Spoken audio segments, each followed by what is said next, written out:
Hello. Welcome back to Historia. I'm Kylie. I'm Jamie. We are here. We sound really loud right now. I know. We're making it through, y'all. We're making it through. Welcome back to another week of spooky season. Yes. This is our 4th episode of the night recording. Yep. So, yeah, it's going great. Okay. We're excited to bring you some spooky stuff. Mine is more case related. Case? Case. Like, crime case. You did a crime one? Kinda. Yeah? Yes. Yeah? It's a good one. Ooh. I don't know if you've ever heard of this. Oh my God. Or have ever thought about covering this. Is this what you were saying, like, when we were recording last time and you were like, I know what I'm doing? Yeah. Okay. Or like when we were talking or whatever. I don't know if we were recording or talking. Oh, yeah, because we went to Disneyland together. Oh, yeah, we never even talked about that. We were just go straight. It was the time of our lives. Oh, it was great. We both got sick when we got back. And we got tattoos. Yeah, we got tattoos. It was super fun. We just randomly went in these Ubers and they drove us from the tattoo place to Disneyland. Literally, one of my friends like messaged me. She was like, or I think it was one of our friends. And she messaged me. She was like, when do you have time to get a tattoo when you're at Disney? And I was like, we make time. Yeah, we just, like 5 minutes after we get our tattoo, we just go back to California Adventure and go on the Incredicoaster. Like, what? We went on the Incredicoaster and then we got ice cream at the Ghirardelli. And we were like, all right, let's go back and sleep. I was so tired. Yeah. Once you get to day 3, it's like exhausting, but we had a lot of fun. It was super fun. Yeah, for some reason, like the last time I went to Disney World, I could go the full like 3 days and I felt great, but I don't know if it's me getting older. But I was hurting. I was like, damn. I do think Disneyland's harder just because you're going back and forth so much. Yeah. Whereas Disney World, you're sticking in like at least one area, sort of. I know it's bigger, but yeah, I feel like that's maybe why. I don't know. I have no idea, but yeah. So anyway, what are we talking about today? So you're going to love this topic. So this week, I am going to be discussing the case of the stolen ruby slippers from the Wizard of Oz. Oh my God! I've heard of this, like I've read about it before, but I don't really remember the details, so I'm super pumped. Can't wait. I'm doing another stolen object. Stolen objects. I'm a big fan of these, and also I played Dorothy in high school, so I'm a big fan of Wizard of Oz. Yep, so I thought this was very fitting for you. Oh my God, okay, can't wait. Let's jump into it. Yeah, so before we get started, let's go over where I got my information from. So I got information from the FBI.gov website. I got some from the New York Times, and a big help was from season 5, episode 15 of Expedition Unknown. Oh, I love that show. Yeah, so if you are not aware of Expedition Unknown, it is such a cool show. I have a crush on the host. His name is Josh Gates. He's like I think we talked about this last time. Yeah, like a few weeks ago. Oh yeah, for my birthday, I was like super drunk and I was like, oh my God, I have the biggest crush on like Josh Gates. And James heard and he was like, what? You were on the phone with him and you didn't even realize. I don't know why I have the hugest crush on him, but every time I watch a show, I'm just like completely infatuated. Like, oh my God. That's literally me with Jimmy Fallon, so it works. It's great. So he's an archaeologist that kind of goes on just random expeditions to help like other archaeologists kind of like share what they're trying to find, or just like sometimes he does like where they're trying to find like hidden treasure and stuff like that. He'll try to like help those guys and stuff. Half the time he doesn't really find much, but in this case it's a success story. Yeah. So in this episode specifically, he went on the hunt for the ruby slippers and even help with the investigation of trying to find the slippers with the help of some others. So it is quite the episode and I recommend that you watch it. So let's jump into the case of the slippers. So the 1939 film, The Wizard of Oz, is said to be one of the most watched movies of all time and one of the most beloved. I can believe that. Oh, yeah. So when people think of an icon of American culture, they think The Wizard of Oz. It comes up quite often. So when you think of America, like their big time movies that are like old, Wizard of Oz always comes up. Well, wasn't it the first one with color? Yeah. Yeah. So a transition from black and white into color, like that was literally unheard like of. halfway through the movie. Yeah, it's pretty crazy. So not to mention that a beloved icon came out of this movie, Judy Garland. She is a story in itself, but this week is all about the beloved ruby slippers. So, I will cover her eventually. Yeah. I'm going to leave her She's up my to girl. you. Yes. So if you have not watched this film, I recommend you do so before listening to the rest of this episode, as it will be confusing on why these shoes are so important and why anyone would steal them. It's like, you don't understand. I would steal them, TBH. Well, yeah, because they're so important. Yeah. But like for the people that haven't watched the movie, they're probably thinking like, why is this so important? Well, They're magical. they're magical. They send you home. Now, if you have watched the film, you know how iconic the scenes are with the ruby slippers and the memorable no place like home scene, where she's just clicking her heels 3 times. 3 times. So as we see throughout the movie, Dorothy only wears the single ruby slippers, but there were more than one pair used throughout the whole filming, which is very common. So with a musical film like The Wizard of Oz, there are a lot of dancing. There's a lot of dancing. That means there needs to be multiple costumes for the different scenes. Like it might be the same dress, but they have multiple of them. Yeah. Because maybe one snags or one gets a stain on it. Yeah. Like you have to have multiple. And the ruby slippers were the same in this case, as like she's doing a lot of dancing on like these wood platforms and whatnot that they painted gold or whatnot, Right. whatever she's doing. And so they get worn over time. Yeah. And then they just want to make sure that they stay in pretty pristine condition. So they have multiple of them for her to use. So in the film, there were a total of 4 ruby slippers that were made that we know of. So each were craftily stitched, and on the inside seam had Judy Garland's name on it. Aw. Yeah. So that's how it proves that it's like legit with like the signature and stuff. That's how they prove to know which one is legit and which one's not. So at the end of filming, the shoes were set into the MGM rental stock and were kept there until the 1970s. So after the movie, they just stashed them away. So I don't think she took a pair either. So it she probably didn't want to be reminded of it. Yeah, after the trauma. Yeah. Making her smoke cigarettes. So when the 70s came around, the company, MGM, had gone bankrupt. And the shoes were once again found because people started going through like the stock room and they came across the ruby slippers. They were like, what? So they decided to raffle off the 4th pair that were won by a woman named Roberta Bowman. Now, this pair is now owned by a private collector, so we'll never see these shoes again. Oh. That's what sucks about wow. That's what sucks about private collectors is that they keep it to themselves, which I think is selfish. Yeah. But that's just me. So they're private for a reason. Exactly. Freaking rich people. Yep. So with this new discovery of the shoes being brought back into the spotlight, the worth of these shoes proceeded to skyrocket. They were now worth millions of dollars. Jeez. And this was in the 70s. Wow. And it's pretty much, it's steadily gone up. Like they're still like worth in the millions to this day. Yeah, it's crazy. So another pair would be auctioned off, to which is now in the Smithsonian. So that's kind of how they how they pretty much legitimize like some of the shoes that they come in is the ones in the Smithsonian.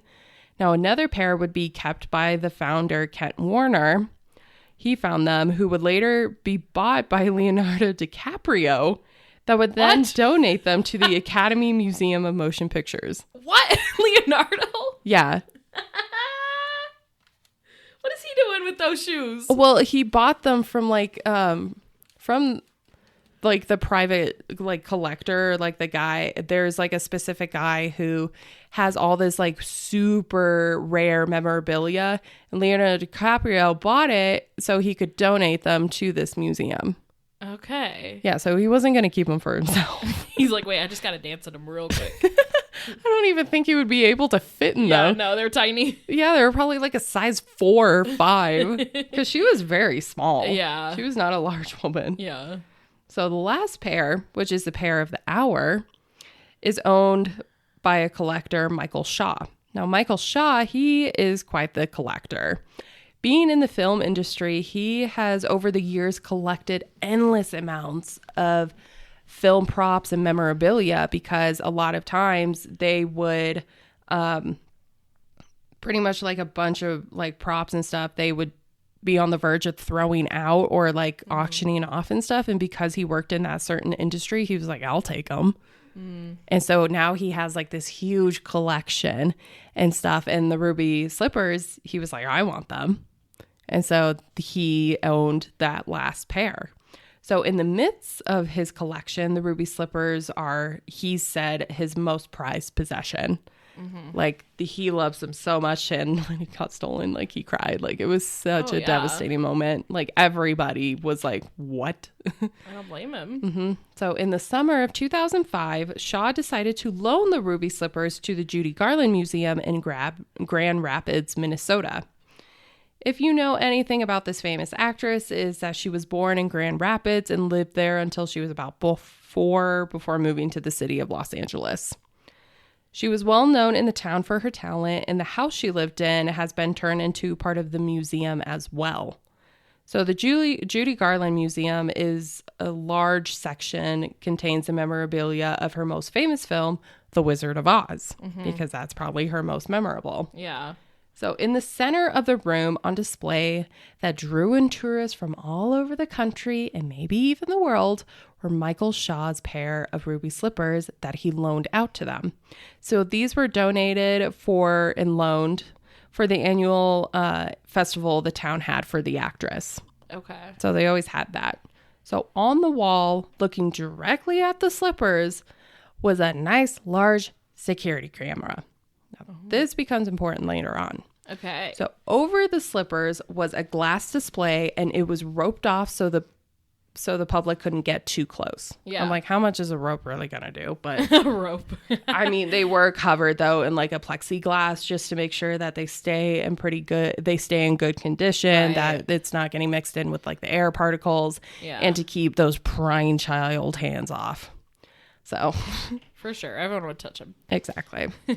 So these slippers became an instant fan favorite and really brought in the appeal to the small town, and also the awe that the prop could still be in excellent condition. Like these were gone for like 40 years before they were rediscovered. And then this was in 2005. So people were like, these are in amazing condition, that they still sparkled, that they still were put well together. Like people were just in awe of this. So, but in the morning of August 18th, 2005, when the workers came in the morning, it was discovered that the famous ruby slippers were missing. Oh, no. This shocked the town all the way to the people around the country. The whole situation on how these slippers were stolen are very sus. Very suspicious. Interesting. In the middle of the night, the secured alarm-activated door would be deactivated and the glass broken. The assailant would get in and go through the side door to get into the showroom, which happened to be unlocked in the morning. So somehow they had to find a way to unlock it. So they either picked the lock or they had a key. Now you would think, hey, there's a security camera, right? Yeah. Wouldn't that catch whoever did it? Yeah, no. Was it off? In the morning, when trying to review the footage of the camera, it just so happened to be turned off. Oh, my God. Yeah. So whoever was in charge of this heist knew exactly the layout of the museum. They had to work there. They had to work there, or they had been in the museum several times. Or they dressed like a worker, like the Mona Lisa one. Oh, yeah. Maybe. I don't know. And what they needed to do, so they knew the layout of the museum and what they needed to do in order not to get caught. And I mean, this isn't a very big museum either. And like the security crackdown probably could have been better, but no one thought that in this small town that these shoes would be stolen. Yeah. So the only thing that was protecting the slippers was the box glass over them. And of course, this glass was shattered. So someone literally just shattered it instead of trying to take it off. And the slippers would be swiped and gone. Now, the authorities were immediately called and prints were scanned for, but nothing was found. No fingerprints. The only clue left was a single red sequin from the shoes. So the shoes would be missing without a trace for 13 years. What? Yeah, no, it was like it was a cold case. 13 years? Holy shit. Yeah. 2018? Yeah. Wow. So during this time, the case would open up, and not only were the Grand Rapids Police Department on this case, but eventually along the way, the FBI Art Division would be involved. How do you find shoes? They just keep asking around of like anybody who said anything about stealing a pair of ruby slippers, because you know people will talk. Yeah, they'll brag about it eventually. Exactly. So they just kind of kept, but eventually, or if they try to sell it. Exactly. Yeah. So they're just thinking of maybe like it could be on the black market, or maybe it was just someone who's trying to do a side hustle, like a side switch job or whatever. And so they kept like kind of in that. But when it came to like clues and stuff, they had nothing to go off of. Oh my God. Yeah. So sad. So there would be little leads for the police to go off of, and no one was coming forward with any information on where they could be. It was just silent. Wow. This silence would continue on until 12 years later in 2017 when someone approached the insurance company that insured the multi-million-dollar slippers, stating that he had information on where the slippers were. Oh. Out of nowhere. Okay. Dude was desperate. So theories over the years have been made about who had the slippers and what could have happened to them. There were the theories that they could have been destroyed by now, as the thief didn't know what to do with them. There was the most possible theory that whoever took the slippers had to have either lived in the town or near to be knowledgeable of the museum and to be able to deactivate the door and camera. Any possible theory would come to head in 2017. When the individual came to the insurance company about their knowledge of the location of the slippers, the Grand Rapids Police Department were ecstatic that they finally had a lead. Taking this lead seriously, the police department would then go to the FBI Art Crime Unit for help. The FBI, getting the news on the slippers' potential finding, would put all of their efforts to find the slippers. They're like, yeah, these are a beloved icon. We have to find them. We will do whatever we can. Yeah. It would take a year-long operation that the FBI and the Grand Rapids Police Department would have put together to find these slippers. What? Field offices from Chicago, Atlanta, and Miami were all involved in finding them. Oh. Yeah, it was pretty serious. It came to the attention along the way in the investigation that the potential slippers could be in Minneapolis. In the Expedition Unknown episode on the ruby slippers, it was supposed that a picture was sent to the police of the slippers. Okay. That they received like a picture of them, and they're like, okay, can the guy who was pretty knowledgeable of the slippers and the legitimacy of them, he kind of reviewed the pictures, and he was like, these could pretty much well be like the actual slippers, unless like the pictures were taken a while ago and they took those. But of course they're like, if this is legitimate, then yeah, those are definitely the real slippers. Yeah. So like getting this picture was like a huge thing. So they went on to receive confirmation that the pictures of the slippers were authentic, and to progress the warrants and investigation from where the information was coming from. So it was from then on that the FBI Art Crime Unit would team with the Minneapolis department and go on with an undercover sting operation to recover the shoes. Oh my God. Yeah. So obviously this guy was trying to probably get money from the insurance companies about the shoes, and they're like, what a fucking idiot. Like, of course I'm going to go to the cops about this. Yeah. They're just going to be like, oh, yeah, sure. Dude wasn't thinking. So it would be in July of 2018 that the operation would work and the slippers would be recovered. Yes. Yay.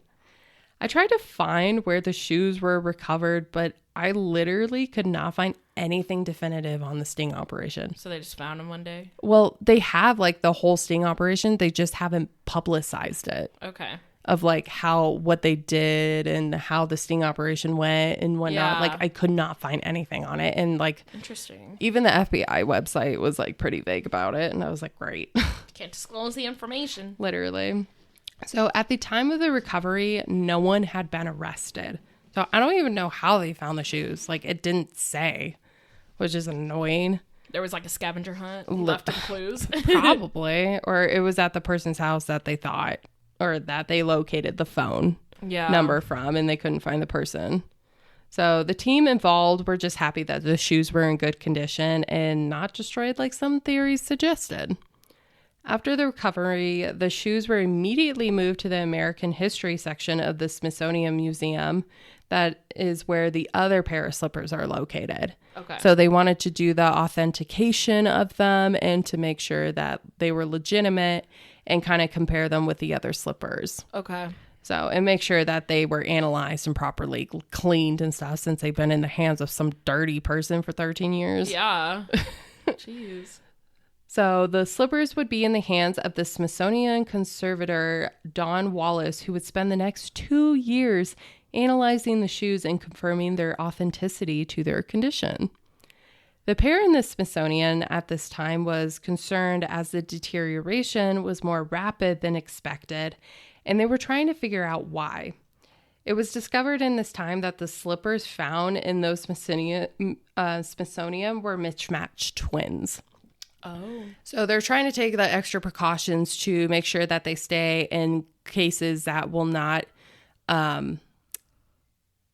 pretty much expedite the progression of the deterioration. They're trying to like maybe remove the oxygen from the glass case that they're put in so it doesn't do anything.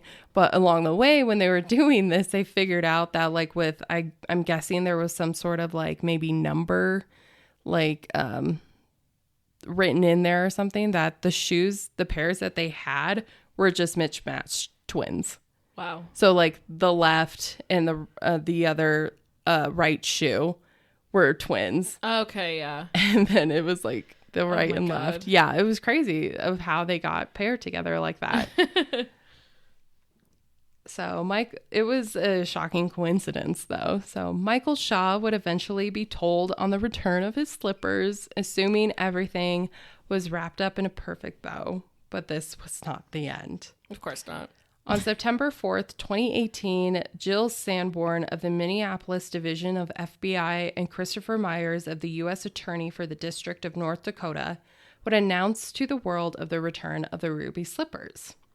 Now, the media went nuts for this news, revealing, reliving, and exciting those who have been involved in the cold case since the disappearance of shoes in 2005. I don't remember any of this. Yeah, no, I never heard of it. It's just sad. I mean, I heard of it, but like years later. Yeah. So not soon after, with many search warrants and further investigating, the man behind the crime was arrested. His name was Terry John Martin. Martin lived close to the museum and had been charged with theft of a major artwork. When trying to get the reason and how from him, Martin was not exactly forthcoming about it. There are still many questions about if Martin did the crime alone, if he was the only one who possessed the shoes, or if he was working for someone who wanted them. We don't know. We may never know the exact reason to what happened to the shoes during their theft, but it's best to look on the upside that they are returned and in great condition. So Dorothy's ruby slippers are a beloved piece of American history that leaves people with a sense of home and knowing that they are back up in the hands of people who care and hope they stay safe and kept inspiring the warm hearts of people all over the world. Wow. I don't know if they are going to go back to Grand Rapids, but I think right now they are in the hands of Michael Shaw. Okay. So they're going to have to do something to make it even more protective. Yeah, I can believe him for being extra cautious of his shoes. Yeah, I guess it's only been 5 years, so they're probably still trying to... Yeah, and this dude's probably getting close to 90 years old, so Holy I don't know shit. what he's going to do. But, yeah, so that is the case of the missing ruby slippers. The things you do for shoes. Literally. For famous shoes. Mm-hmm. I really want to know, like, how they caught them and, like, all of that, but they can't disclose that information. It's Yeah, just like, I don't know if there's, like, a time frame they have to wait. Maybe. But, yeah, I was very curious because I kept trying to look and see, like, the sting operation, and I couldn't really find anything. I was like, dang it. Where did they find the shoes? I want to know. Oh my Maybe goodness. that's a conspiracy theory, is that they had them all along. Oh, interesting. I That's still just feel like me. it had to have been like a worker helping him out, because how is he gonna know how to turn the cameras off and all that shit? Yeah, that's a good question. That's very valid. I have no idea. Or like a maintenance guy or something. Like, Yeah, I don't it know. could have been an inside job. We don't know. Wow, Because Martin's being a little bitch and not giving anything away. little bitch. Just be a snitch, dude. Honestly, it's like you're already caught. Yeah. Give the information out. Ugh, that was a good one. I like it. Yeah. It's fun to hear about missing objects. Oh, yeah. And just the stories behind them. Yeah, and how they like find them and can't get away with it. Don't even Nope. try. Nope. All right. Where can you find us? You can find us on Instagram and TikTok at Historia the Podcast, or you can email us at historiathepodcast@gmail.com. Ooh, catch us next week for the last episode of Spooky Month. Oh my goodness. Yeah, next week is Halloween for y'all. For us, it's September 30th. So, We're getting there. yes. Ah. All right. Talk to you next week. Bye. Bye.